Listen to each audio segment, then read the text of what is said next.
Welcome to the deep dive. Every organization, big or small, really faces this huge challenge, hiring the right person. Get it right, things go great. Get it wrong. Oh, the costs, time, money, team morale, it's just, well, staggering. And it's definitely not about just a gut feeling these days, right? So today we're doing the SPHR deep dive into exactly this. SPHR, that's Senior Professional in Human Resources. It signifies a really deep level of expertise in HR. Exactly. And our mission today is to unpack that whole process. How do HR pros actually choose the best candidates in a way that's structured, effective, and crucially legally compliant? We're pulling from a pretty comprehensive SPHR study guide that focuses specifically on selection. So you get a kind of inside look at how high-performing teams are built, hire by strategic hire. Right. And the promise is, by the end of this, you are going to have a much clearer picture of why the selection function in HR is so absolutely vital. You'll see how it's designed to find top talent while, carefully navigating some really complex legal stuff. It's this fascinating mix of art, science, and just smart strategic thinking. Okay, so let's dive in. Before anyone even glances at a resume, what's the groundwork? What's that foundational step that sets everything else up for success? What do companies sometimes miss here? That's a great place to start because, yeah, people do rush past it. The absolute bedrock, the essential first step is job analysis. Its whole purpose is to clearly identify the core KSAOs. That stands for knowledge, skills, abilities, and other characteristics needed for someone to actually succeed in that specific role. These KSAOs become your non-negotiable criteria for selection. It's like the blueprint for who you're looking for. The mnemonic HR pros use is simple. KSAOs remind HR what to assess. It's literally what you're measuring against. Okay, KSAO. So you got this clear blueprint. You know what you need. How do you then make sure the methods you use to find that what are actually any good, like reliable and accurate? Because, if your tools aren't consistent or measuring the right thing, you're just guessing, right? Making expensive guesses. Exactly. You've hit on the two absolute cornerstones here, reliability and validity. Think of reliability first. That's all about consistency. Does the measure give you the same result time after time under the same conditions? So, for instance, if you have two interviewers scoring the same candidate wildly differently on the same answers, that process isn't reliable. HR looks for different kinds of reliability, like test-retest or inter-rater agreement between evaluators. High reliability means you can trust the scores you're getting. Then there's validity. This is about accuracy. Does the method actually measure what it's supposed to measure? And, this is key, does it predict actual job performance? There's content validity. Does the test cover relevant job tasks? Like a writing test actually involves writing, and criterion-related validity, do the test scores actually correlate with how people perform on the job? Does it predict success? That difference is really important, content versus prediction. What about face validity? I've heard that term thrown around. Is that scientific? Face validity. It's more about perceived relevance. Does the test look relevant and fair to the person taking it? It's less about scientific proof and more about candidate acceptance. If they think it's relevant, they're more likely to take it seriously. And here's a really critical takeaway from the SPHR guide. It sort of sums it up. Reliable can exist without being valid, but valid never exists without reliability. Yeah. You can consistently be wrong, but you can't accidentally be consistently right. Reliability is necessary, but not sufficient for validity. Wow, that mnemonic really sticks. Reliable without valid, but never valid without reliable. Okay, so we have the KSAOs. We know our tools need to be reliable and valid. What does the actual step-by-step process, the sort of funnel, look like for a candidate? Yeah, it's definitely a funnel. Starts broad, gets narrower, usually kicks off with screening applications, just the initial pile. Then maybe a preliminary interview, often a phone screen. After that, candidates might do some assessments or test skills, maybe personality, cognitive ability. If they clear those hurdles, they move to more in-depth, usually structured interviews. And it's only after a conditional job offer is made that things like background checks and maybe medical exams happen. Then the final steps are making the formal offer, maybe some negotiation, and then finally onboarding. That sounds like a lot to manage, especially if you get hundreds, maybe thousands of applicants. How do companies keep track of all this efficiently and make sure it's consistent? Yeah, volume is a challenge. That's where technology comes in, specifically applicant tracking systems, ATS, or recruitment management systems, RMS. These are software platforms that are, frankly, workhorses. They handle job postings, they can parse resumes, screen applications using keywords or pre-screened questions. An ATS automates scheduling, tracks candidates, and importantly tracks metrics like yield ratios, like how many applications turn into interviews. This data helps HR see what's working and improve the process. Okay, let's zoom in on that very first point of contact, the application form. You mentioned screening them. What are these application blanks exactly, and are they used strategically, more than just name and address? Definitely. Application forms, sometimes called application blanks, are standardized. That's the key. They collect the same info from everyone, which helps with fair comparison and record keeping. But some companies go further with weighted application blanks, or WAs. Here, they assign different weights to certain responses based on data showing what actually predicts success in that role. So maybe years of specific experience gets a higher weight than something more general. It's a way to build validity right into the initial screen based on evidence. This is worlds away from something like graphology analyzing handwriting. That's not considered reliable or valid for hiring. Definitely not recommended. That weighting makes sense from a performance prediction view, but it raises a big question. What about the legal side? What can employers absolutely not ask on these application forms? Huge issue. You have to be incredibly careful about prohibited inquiries. You just cannot ask about race, religion, marital status, sexual orientation. Age, though asking, "Are you over 18?" is generally okay. And crucially, before a conditional job offer, you typically can't ask about disabilities or criminal history, especially with ban-the-box laws in many places pushing those criminal history questions much later in the process. The rule is, keep questions strictly job-related. Avoid anything that could even hint at discriminatory screening. Plus, data privacy laws mean you have to handle and dispose of this sensitive data responsibly. Okay, so the application is done carefully. Next up, usually, is the interview. For a lot of people listening, this is the really high-stakes part. How do HR pros try to make interviews more objective and less biased? Because they can feel so subjective. That's the constant challenge. The gold standard for objectivity is the structured interview. Same job-related questions for everyone, often using standardized rating scales. This approach gives you much higher reliability and validity compared to unstructured interviews. Those are more free-flowing chats, easier maybe, but way more prone to interviewer bias creeping in. Within structured interviews, you'll often see behavioral interviews.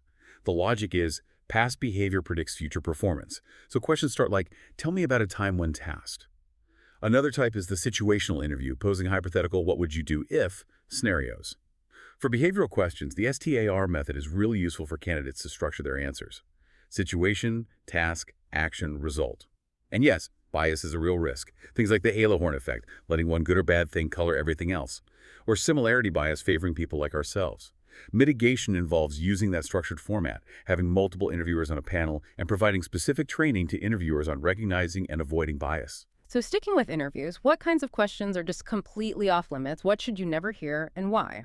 Because seemingly innocent small talk can sometimes cross the line, right? Absolutely. This is non-negotiable legally. You cannot ask questions that touch on protected characteristics. So illegal interview questions include things like, are you married? Do you plan to have children? What church do you go to? How old are you?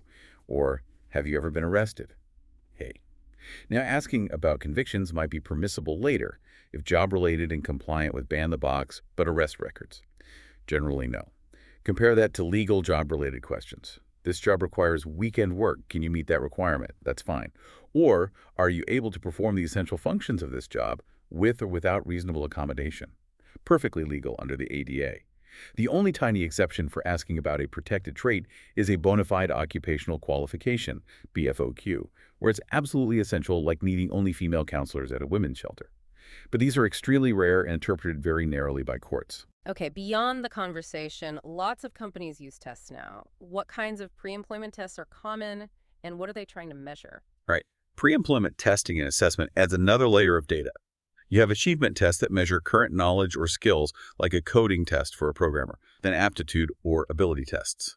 These measure general cognitive ability, like reasoning or problem solving. Cognitive ability tests are actually among the most predictive tools across many different jobs. Personality inventories assess traits. The Big Five model is common: conscientiousness, agreeableness, neuroticism, openness, extroversion. And interestingly, across many roles, research often points to conscientiousness as being the most consistently predictive of job performance.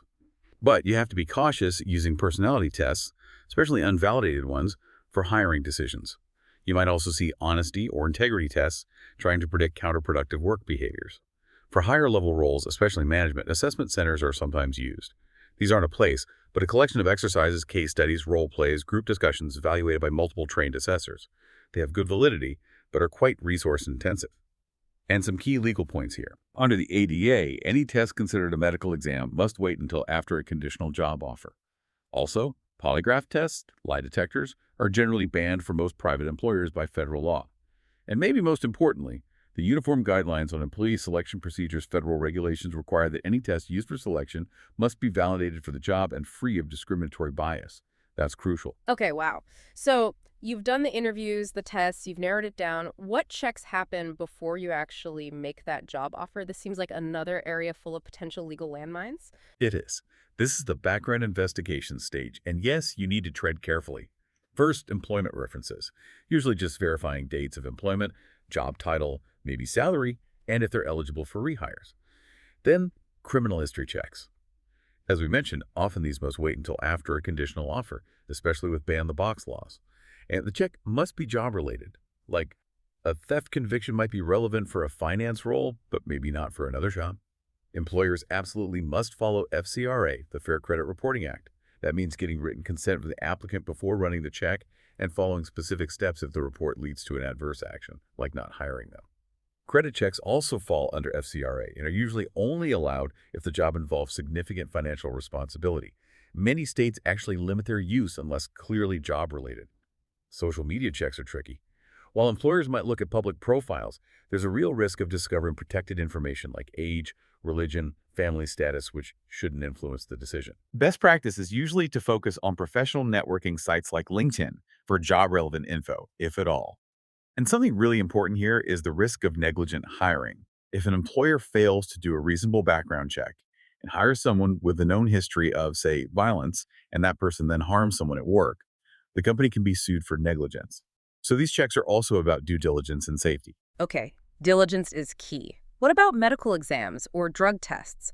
How do they fit in legally after all this? Medical exams and drug testing are governed very strictly by the ADA, the Americans with Disabilities Act. Rule number 1. They can only happen after a conditional job offer is made. Rule number 2. They must be job-related and consistent with business necessity. And if you require them, you have to require them for all entry employees in that same job category, no singling people out. And rule number 3, the results must be kept confidential, stored separately from the regular personnel file in a secure medical file. Okay, so after all that meticulous verification, background checks, maybe drug tests, finally the job offer itself. How does HR make sure that offer is legally sound, but also, gets the candidate to say yes? Right, making the job offer is the culmination. First, you need to notify the candidates who weren't selected promptly and courteously, usually as standard rejection letter. For the successful candidate, a formal written job offer letter is absolutely essential. It needs to be clear. It should state the job title, main duties, salary, benefits info, start date. It must also include any conditions like this offer is contingent upon successful completion of a background check and drug screen. And crucially, for most jobs in the U.S., it should include an at-will employment statement. This just clarifies that either the employer or the employee can end the employment relationship at any time, for any reason or no reason, as long as it's not an illegal reason, like discrimination, unless there's a specific contract stating otherwise. There might be some negotiation around salary or start date at this point, too. And one last piece tying this all together is records retention and documentation. It's vital for compliance. Federal guidelines, like from the EEOC, generally say you need to keep applications, resumes, interview notes for at least 1 year. I-9 forms verifying work eligibility. Keep those for 3 years after the hire date, or 1 year after termination, whichever is later. Background check records might need to be kept even longer, maybe 5 years under FCRA. All these records need secure storage and confidential disposal later. It's about legal protection and having the data to support decisions if challenged. We have covered so much ground on how to build this solid selection process. But how does HR actually know if it's working? I mean, are they really hiring better people, and is the process fair? Great question. You can't just set it and forget it. That's where validation and evaluation comes in.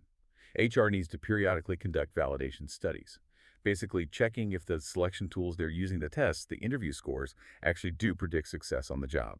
A huge part of valuation is adverse impact analysis. This is where the 45th rule, or the 80% rule, comes in. You look at the selection rates for different protected groups like race or gender.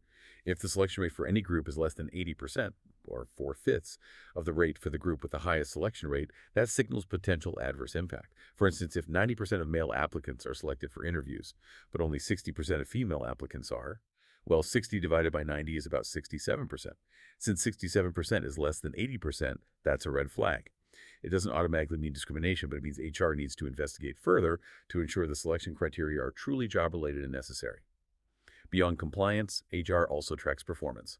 How are the new hires doing? What are the turnover rates, especially early turnover? High early turnover might suggest the selection process isn't identifying people who are a good fit long-term. That 45th rule example makes it really clear. Okay, let's try to bring all these pieces together. Can you walk us through that real-world example from the SPHR guide? Maybe the tech solutions one. Absolutely. Let's look at Tech Solutions, Inc. They needed to expand their sales team. First step, HR worked with sales managers on a detailed job analysis, nailing down the key KSAO's communication skills, technical product knowledge, sales drive, things like that. They used their ATS to post the job and manage applications. Candidates filled out an online application that included weighted application blanks, WBs. Things like documented sales quotas achieved were given more weight based on past data showing this predicted success boosting validity.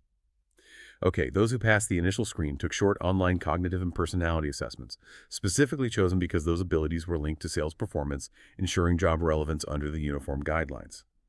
Next up, structured behavioral interviews. Candidates met with a panel, a sales manager, and an HR director. They used the STAR method to probe past experiences, and both interviewers used the same rating rubric tied to the KSAOs. This really helped inter-rater reliability, and they were trained to avoid illegal questions. For the finalists, Tech Solutions conducted background checks, but only after getting written consent per FCRA. They checked criminal records, and because the role handled client money, they also did a credit check again, following FCRA rules carefully. This helped mitigate the risk of negligent hiring. They also verified education credentials listed on the resume. Once they identified their top candidate, HR extended a formal written job offer. It detailed the salary, commission structure, benefits, start date, and included that important at-will employment statement. After the candidate accepted, the final step was a post-offer drug test, consistent with their policy for all new hires in that role, fully compliant with ADA rules. And critically, Tech Solutions documented everything meticulously in their ATS, the WAE scores, assessment results, interview ratings, background check reports, securely stored. When they later reviewed their hiring metrics for that recruitment drive, including doing an adverse impact analysis using the 45th rule, they found no issues. Their process was fair and effective. So it really shows an end-to-end process that was strategic, data-driven, legally compliant, and ultimately successful in bringing in good salespeople. Wow, yeah, that tech solutions example really ties it all together. You see every single piece we discussed in action. We've covered so much in this SPHR deep dive today, from those foundational KSAOs and why reliability and validity matter so much, through the whole funnel applications, structured interviews, testing, those careful background checks, and finally, evaluating for fairness and effectiveness using things like the 45th rule. It really highlights the sheer amount of strategic work involved in HR selection. It really does. And I think the core takeaway is this. Effective selection isn't just luck or intuition. It's about building and maintaining a robust, fair, legally defensible system. A system designed to consistently identify and bring in the right people who will help the organization succeed. It's about being precise and strategic in your people practices. So here's a final thought for you listening. The next time you're applying for a job, or maybe you're involved in hiring someone yourself, what new perspective will you bring? Knowing now about this complex, careful, and absolutely vital deep dive that HR teams undertake behind the scenes, something to think about.